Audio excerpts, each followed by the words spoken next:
Thank you, and coming up in this incredibly exciting show, a young woman changes a wheel. An older woman drinks some lager. And Richard looks at a book. Look at that.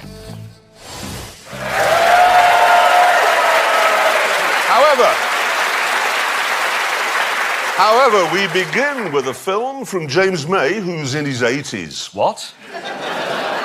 No, wait, sorry. We begin with a film from James May about the 80s. Yes. Thank you. The 80s, a time of marvellous excess, you know, Gordon Gekko and big shoulder pads and, of course, incredible supercars, the greatest of which, without question, was this one.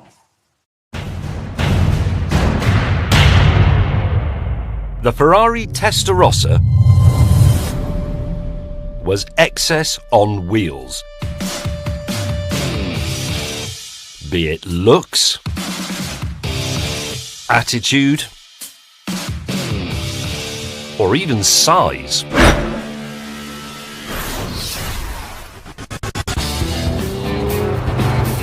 When this car came out, people were absolutely aghast at how wide this car was.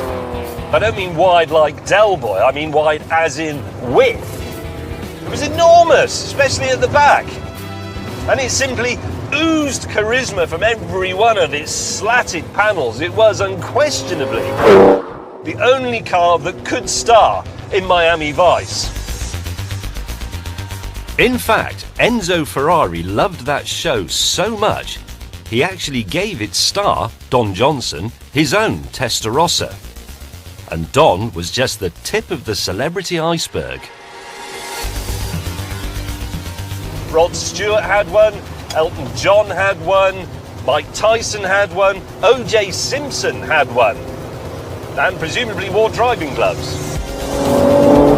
The price of this car when it went on sale in 1985 was £62,666. That is, as I'm sure you know, the number of the beast. And when you unleashed its 5-litre V12, it would do 180 miles an hour. That was an astonishing figure for the time. It had the speed and the celebrity fan base. But the Testarossa was not what you'd call politically correct. Consider, for example, that the window switches are tiny little things hidden down here on the centre console, where you'd expect them to be.